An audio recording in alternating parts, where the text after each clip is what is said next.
Yang ketiga, akeh laknat, artinya banyak kutukan.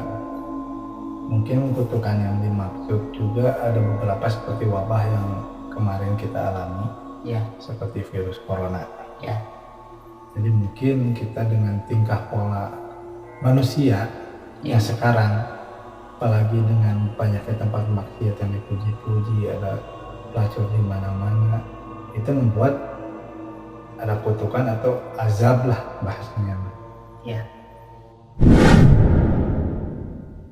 Ada guru disatru atau banyak guru dimusuhi. Sekarang itu kebanyakan guru dimusuhi. Kenapa?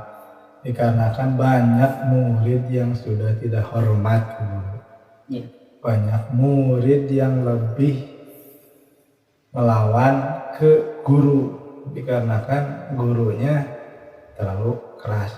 Yang padahal dulu waktu zaman tahun 90-an itu banyak guru semakin keras itu semakin bagus didikan mental ke kitanya. Dikarenakan kebanyakan mental sekarang itu yang zaman-zaman generasi Gen Z, ya, nggak tahu Gen Z, nggak tahu apa loh. gadget. Nah, itulah. Itu banyak yang mentalnya lemah. Guys, ketemu lagi di Abob TV Channel dengan podcast kali ini di edisi bulan Ramadan. Kita akan membahas tentang ramalan Jayabaya. Ramalan Jayabaya adalah salah satu ramalan asal Indonesia yang populer. Ramalan Jayabaya ini dibuat oleh Raja Nusantara yang bernama Prabu Jayabaya. Prabu Jayabaya yang menjerumuskan ramalan Jayabaya ini berasal dari Kerajaan Kediri dan masa pemerintahan tahun 1133 sampai 1157 Masehi. Raja Jayabaya merupakan sosok raja yang memang terkenal dengan ramalan-ramalan. Ada beberapa ramalan yang sudah terbukti di tahun 2022. Kembali lagi dengan saya Abob dan rekan saya. Hai guys, saya Acil the Explorer.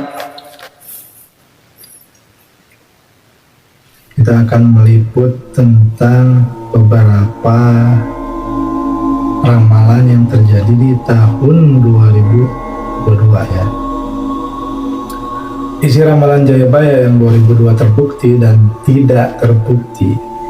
Dari deretan ramalan Jayabaya ada ramalan yang dikaitkan dengan kejadian saat ini dan dinilai sebagai ramalan Jayabaya yang terbukti. Sebelum kita bahas mana ramalan Jayabaya yang disebutkan terbukti atau tidak, mari kita lihat daftar 20 ramalan Jayabaya yang dikutip dari sebuah situs.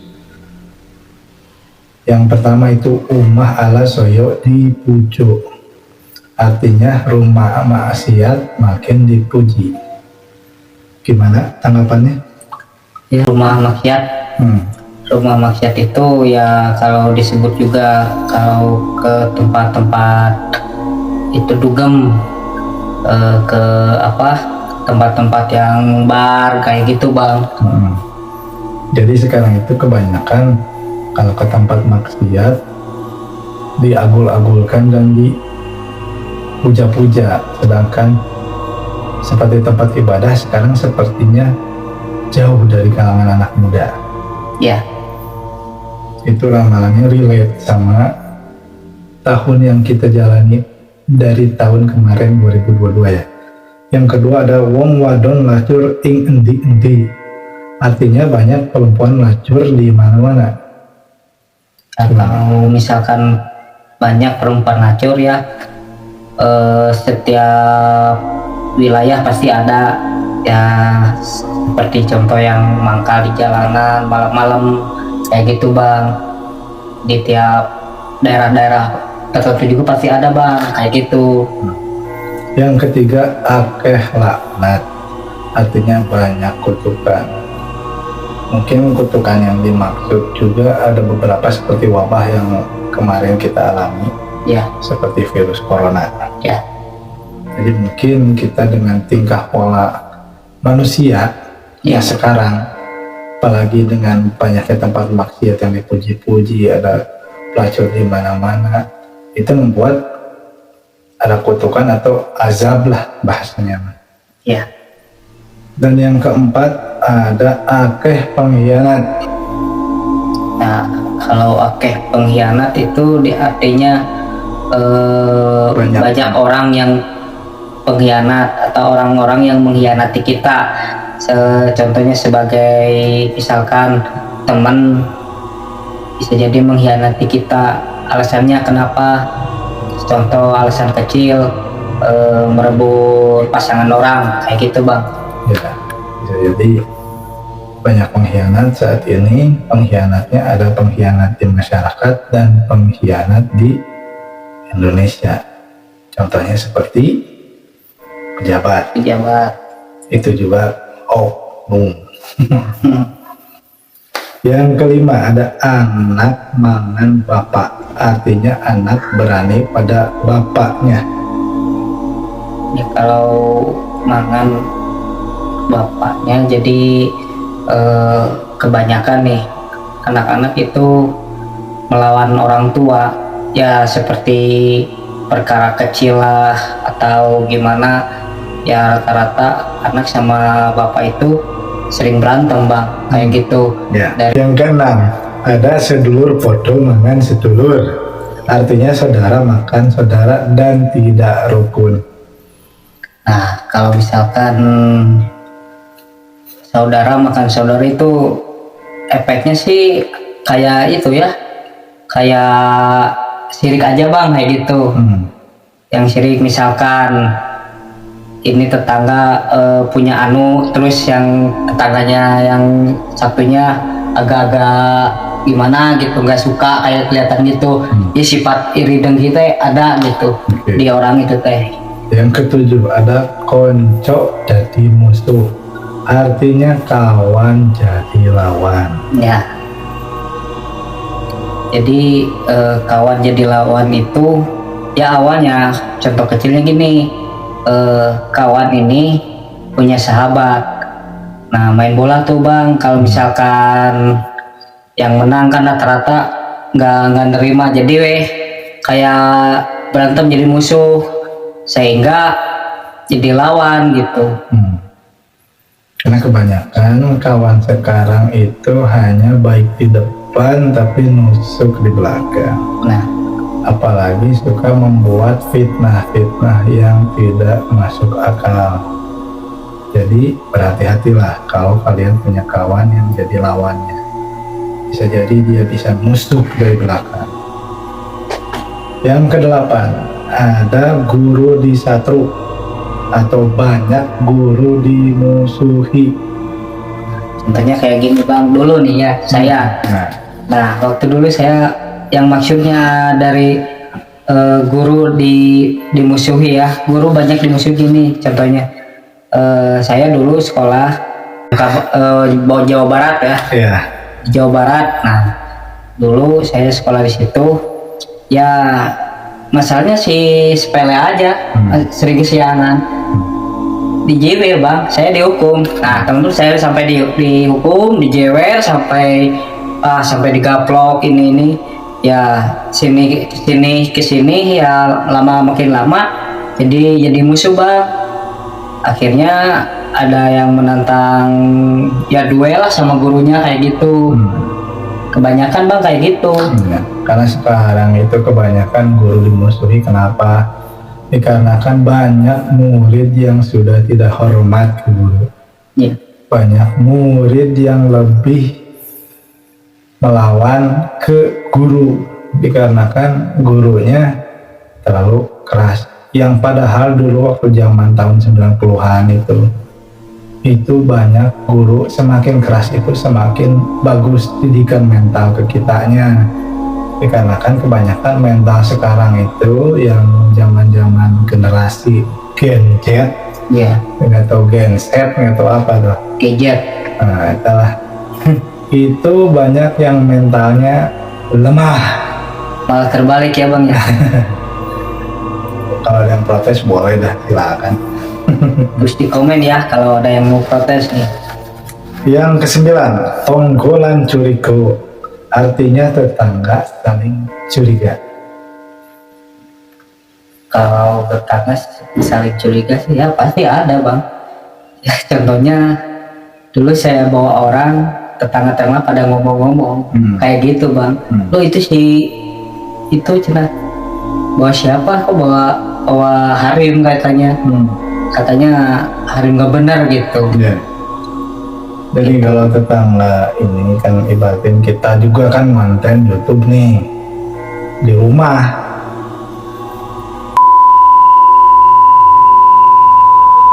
Kayak ini, kayak ngepet. Iya kayak gitu bang.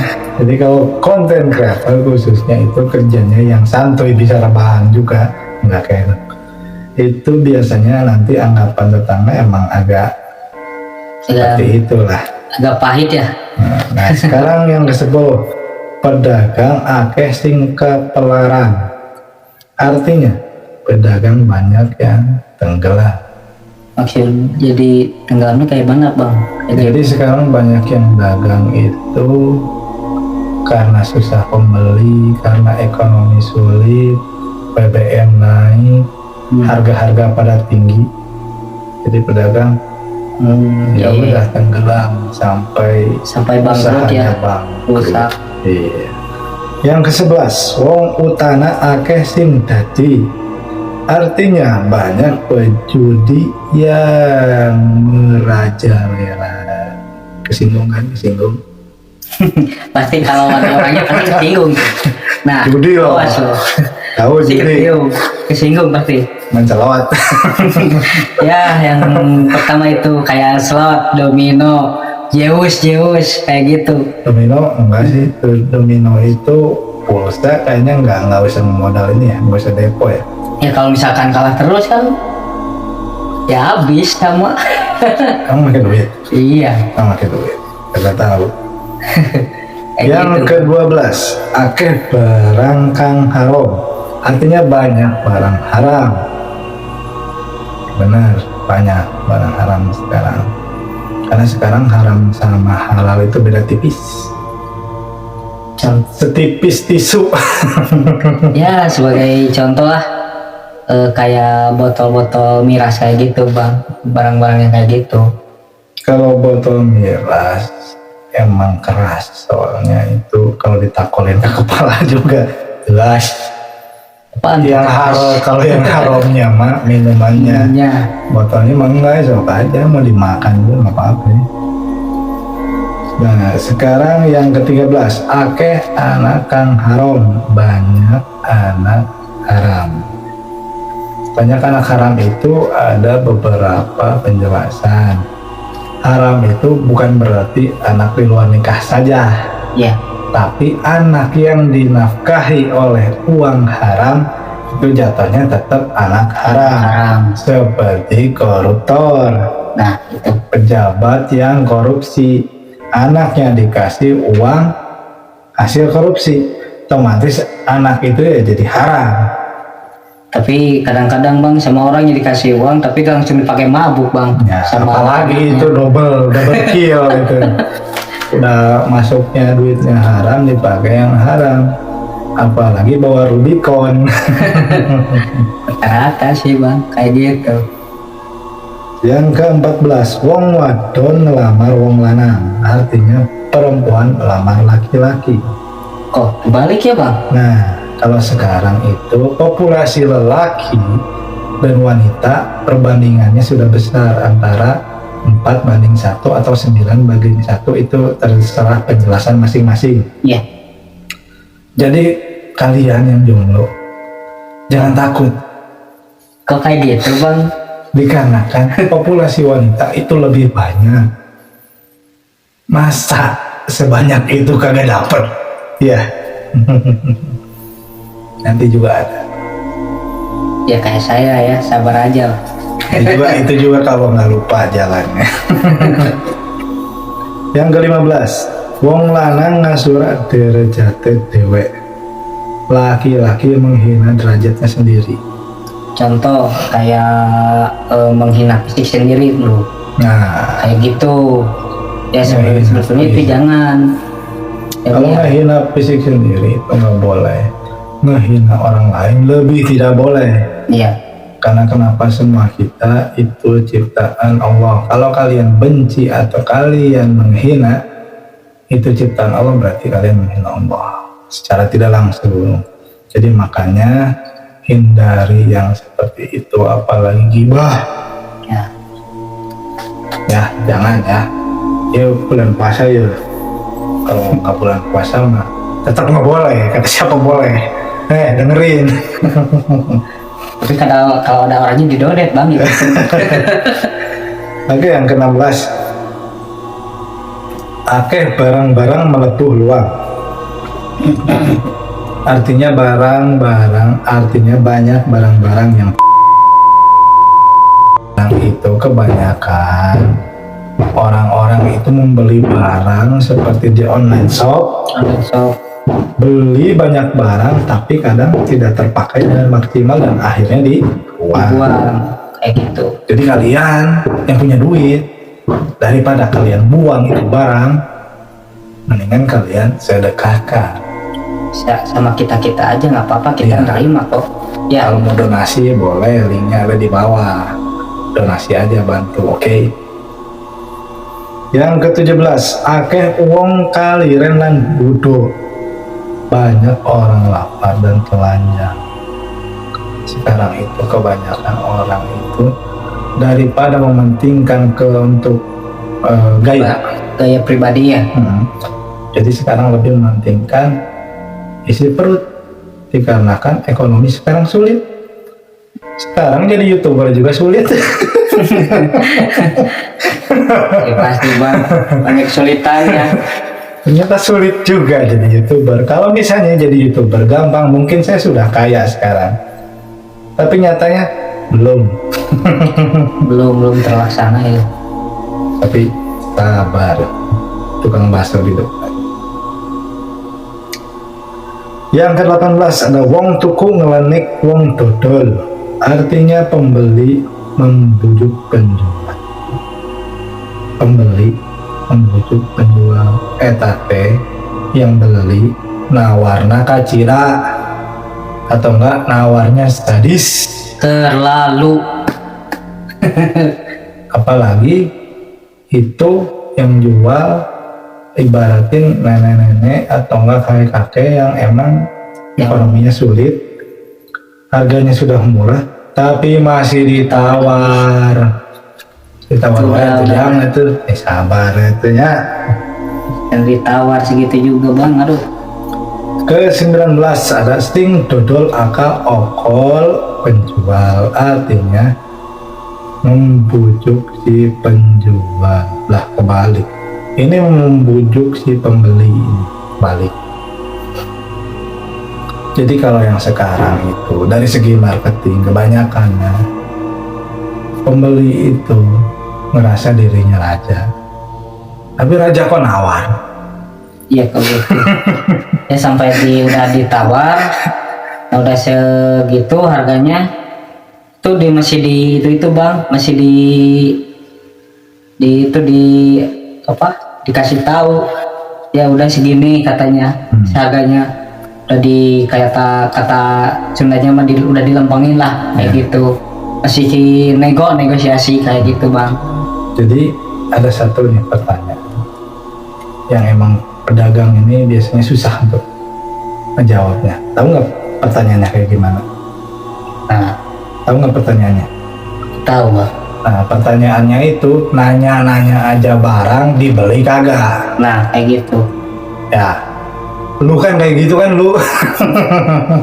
Pasti kalau ada orangnya pasti tahu kan. Siapa namanya tahu. Yang ke-20 dan ini yang terakhir, wong golek pangan koyo gabuh di entry. Ibarat mencari rezeki, ibarat gabuh ditampe. Oke. Mencari rezeki tapi ogah-ogahan. Jadi sekarang kebanyakannya karena zaman generasi Gen Z atau Gen Z. Iya. Nah, kebanyakannya itu kerja itu pengennya sesuai passion, sesuai dengan keinginannya sendiri, agar saya itu passionnya di sini nih, jadi kerjanya di sini. Kalau misalnya dikasih under pressure, mereka biasanya, oh aduh, kena nih mental saya. Alah, mental bapak lo. Mentalnya, makanya kalau ditempa itu bagusan yang tahun 90. Pasti banyak yang protes kan. Pasti kalau misalkan ada orang ini pasti protes ya. Karena kebanyakan yang mental 90 itu kalau kita salah bukannya dibelain tapi dipukul lagi. Kalau yang sekarang apa? Kita ngelawan guru, gurunya malah yang dimasukin penjara, bener nggak? Ya? Kalian kayak gitu kan? Salah. Oke lah, itu di atas adalah 20 ramalan Jayawaya yang diprediksi pada tahun 2022. Dari 20 ramalan Jaya tersebut, beberapa diantaranya sudah terbukti di tahun 2022. Beberapa ramalan Jayabaya diyakni terjadi di tahun 2022, di antara lain rumah maksiat makin dipuji, banyak perempuan lancur di mana saudara makan saudara, ya kayak gitu kan, saudara makan saudara, kadang saudara tidak akur. Kenapa nggak akur? Padahal bisa jadi yang nolong kalian itu saudara loh. Tapi kenapa harus orang kaya dulu baru diaku saudara? Nah kayak gitu sih rata-rata. Jadi pengen ada butuhnya aja bang, kayak gitu rata-rata sih. Oke, dicukupkan untuk ramalan Jayabaya di konten hari ini, di album misteri kontennya. Bisa bantu untuk subscribe, Gimana bang? like, share, Nah itu ya. komen, naon weh di sini. Oke siap. Di sini. Kalau mau donasi boleh. Kalian mau ngasih investasi lebih boleh lagi. Apalagi ngasih duit, nyawer nggak apa-apa lah. Makasih. Jadi nanti juga untuk selanjutnya dan konten-konten selanjutnya disimak kembali sampai selesai. Jangan sampai nantinya salah paham. Kalau salah paham tinggal komen aja ya. Kalau nggak komen nanti saya komen balik. Oke, kita tutup. Assalamualaikum warahmatullahi wabarakatuh. Waalaikumsalam warahmatullahi wabarakatuh. Terus.